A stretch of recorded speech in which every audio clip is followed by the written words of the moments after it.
নিজের সম্পর্কের কথা ইন্দ্রাণীকে জানিয়ে দিচ্ছে আলুশ। আমরা এমনটাই দেখতে পারব আজকের পর্বে। বিস্তারিত জানতে ভিডিওটি দেখতে থাকুন। গল্পের শুরুতে দেখা যায় আলুশ স্বপ্ন দেখতে থাকে যে আজই সে কুসুমের সঙ্গে ইন্দ্রাণী গাঙ্গুলির পরিচয় করিয়ে দেবে এবং জানাবে যে সে কুসুমকে ভালোবাসে। যখনই ইন্দ্রাণী ঘুমটা তুলে কুসুমের মুখটা দেখতে যাবে, ঠিক তখনই ঈশান এসে ঘুমটা ভাঙিয়ে দেয়। আলুশ তখন বলে, তুই যে কি করিস না, এক্ষুনি আমি মায়ের রিয়াকশনটা দেখতে যাচ্ছিলাম, আর তোর জন্য পুরোটাই ভেস্তে গেল। ঠিক তখনই ঈশান বলে, আরে বাবা, একটা দুর্ঘটনা ঘটে গেছে। তুই কি সেটা জানিস? তাড়াতাড়ি করে রেডি হয়ে নে, আমাদেরকে বেরোতে হবে। এরপর আয়ুষ বলে, কি হয়েছে? এরপরেই জানা যায় কুসুমকে নিয়ে আয়ুষ যে মন্দিরে গিয়েছিল সেই ছবিটাই বড় করে খবরের কাগজে ছাপা হয়েছে। আর সেখানে লেখা হয়েছে ইন্দ্রাণী গাঙ্গুলির বড় ছেলে আয়ুষ্মান গাঙ্গুলি পরিচারিকাকে মন্দিরে বিয়ে করতে গেছে। আর এটা দেখার পর তো রীতিমতো সবাই বুঝতে পারে বর্ষর একটা গণ্ডগোল হতে চলেছে। ঈশান তখন বলে, ভাইরা, আমরা কিন্তু এখন বড় একটা বিপদের মধ্যে আছি। বিশেষ করে তোমাকে সামলাতে হবে। মা তো সরাসরি এখন সেই মিডিয়া অফিসে চলে গেছে আর আমাদেরকেও যেতে বলেছে। তুই ছটপট রেডি হয়ে নে, আমাদেরকে বেরোতে হবে। আলুশ বুঝে উঠতে পারে না কিভাবে সবটা সামলাবে। অন্যদিকে তনুশ্রী কুসুমকে বোঝাতে থাকে। তনুশ্রী বলে, কুসুম, তুমি কি কালকে ভাইরার সঙ্গে মন্দিরে গিয়েছিলে? কুসুম বলে, হ্যাঁ গিয়েছিলাম, কিন্তু কেন? কি হয়েছে? তখন তনুশ্রী বলে, এই দেখো, তোমাদেরকে নিয়ে খবরের কাগজে ছাপা হয়েছে। মানে বুঝতে পারছ তো? আর মা সেখানে যেতে বলেছে। চলো, তাড়াতাড়ি রেডি হয়ে নাও। এরপর কুসুম বুঝতে পারে আজ কোনো বড় গণ্ডগোল হওয়ার সম্ভাবনা আছে। কিন্তু কুসুম ভয় পায় না। সে রেডি হয়ে বেরিয়ে পড়ে।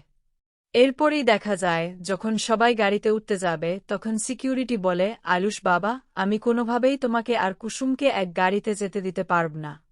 ম্যাডাম ইনস্ট্রাকশন দিয়ে গেছেন আপনারা দুজন আলাদা আলাদাভাবে যাবেন। আর তখন আলুশ বলে, মা যেটা করছে সেটা আমি কিছুতেই বুঝতে পারছি না। আমরা একসঙ্গে গেলে প্রবলেমটা কোথায়? অনুশ্রী বলে, ভাইদা, মনি যখন বলে গেছে আমার মনে হয় নিশ্চয়ই কিছু ভেবেই বলেছে। তার থেকে বরং চলো আমরা অন্য গাড়িতে বেরিয়ে পড়ি। এরপরেই সবাই বেরিয়ে পড়ে। অন্যদিকে ইন্দ্রাণী গাঙ্গুলি চলে গিয়েছিল মিডিয়া অফিসে। সেখানে গিয়ে বলে, আপনাদের এত বড় সাহস হয় কি করে যে আপনারা আমার ছেলের নামে এই সমস্ত কথা লিখেছেন? আপনাদের সাহস দেখে আমি তো অবাক হয়ে যাচ্ছি। তখনই তারা বলে, কেন? আপনার ছেলে যদি এটা করে থাকে তাহলে আমরা ছাপতে গেলে প্রবলেম কোথায়?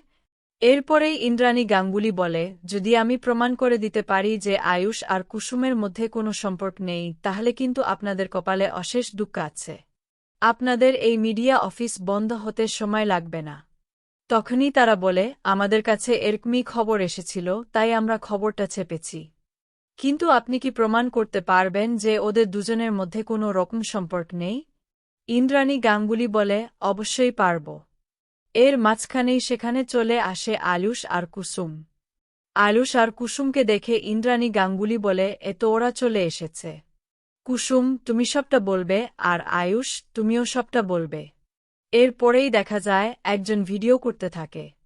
আর ইন্দ্রাণী গাঙ্গুলি বলে, সবটার প্রমাণ রেখে দিন। হ্যাঁ, এরপর আপনাদের এই অফিসটা বেশিদিন চলবে না। এত তাড়াতাড়ি সবকিছু ভেঙে পড়বে যে আপনারা নতুন করে কিছু ভাবার সময়ও পাবেন না। মানুষের সম্পর্ক নিয়ে এই সমস্ত খবর লেখার আগে তাদের অনুমতিটুকু নিতে হয়, সেটা কি আপনারা জানেন? এরপর আলুশ কি করবে বুঝতে পারে না। অন্যদিকে ইন্দ্রাণী গাঙ্গুলি বলে, কুসুম হল আমাদের বাড়ির পরিচারিকা। ওরও যেন একটা ভালো ঘর সংসার হয় সেটা আমি চাই। আমিও চাই আমার ছেলের জন্য একটা যোগ্য পাত্রী খুঁজে আনতে। সবার সামনে কুসুমকে পরিচারিকা বলে পরিচয় দেয় ইন্দ্রাণী গাঙ্গুলি। আর সেই কারণেই কুসুমের মনটা খুবই খারাপ হয়ে যায়। তখনই আলুশ বুঝতে পারে এইভাবে সবার সামনে কুসুমকে পরিচারিকা বলা একদমই উচিত হয়নি। এত বিপদ থেকে কুসুম তাদের সবাইকে বাঁচিয়েছে, আজ মা এই কথাটা কুসুমকে না বললেও পারত।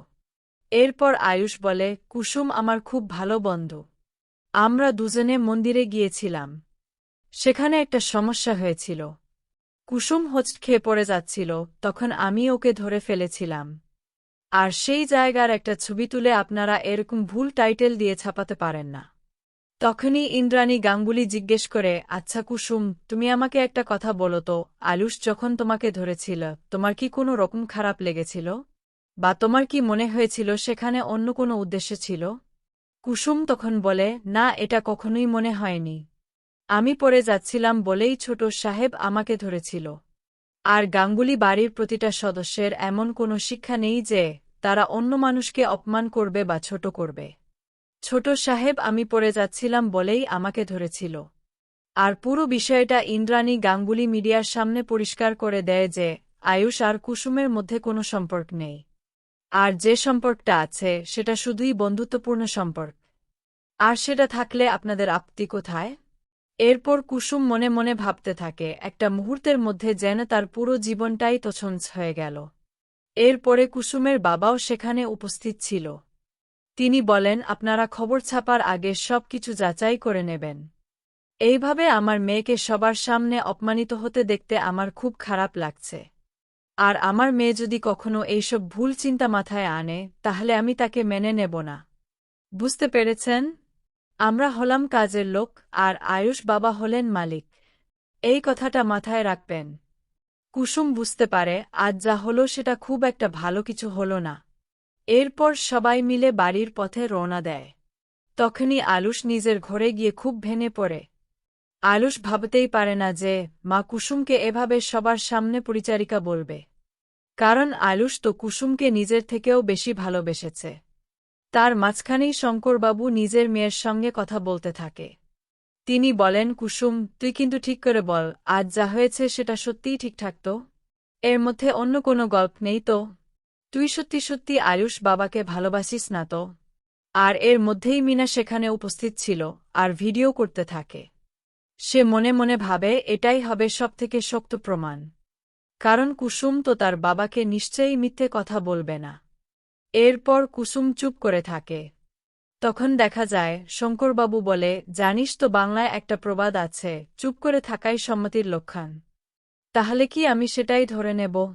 কুসুম তখন বলে, বাবা তুমি চুপ করো। এসব তুমি কি কথা বলছ? আমি কোনোভাবেই ছোট সাহেবের সঙ্গে সম্পর্ক তৈরি করতে পারি না। আমি হলাম বাড়ির কাজের মেয়ে, আর কাজের মেয়ের সঙ্গে মালিকের সম্পর্ক তৈরি হয় না। সেটা তো তুমি আমাকে শিখিয়েছিলে। আর এখন তুমি সব ভুলে গেছ? তখন শঙ্করবাবু বুঝতে পারে কুসুমের সঙ্গে হয়তো সত্যিই আলুশের কোনো সম্পর্ক নেই। কিন্তু এরপর কুসুম আলুশের সঙ্গে নিজের কথা বলতে থাকে।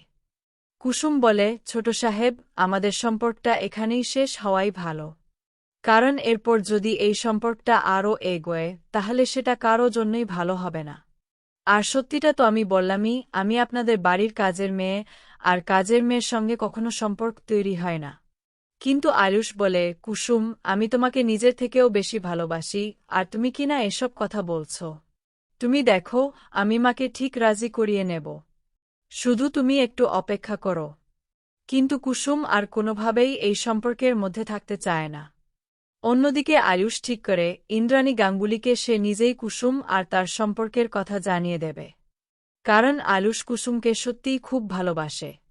আজকের পর্ব আপনাদের কেমন লাগলো কমেন্ট করে জানিয়ে দিন। আপডেট পেতে চ্যানেলটি সাবস্ক্রাইব ও বেল আইকনে ক্লিক করে রাখুন।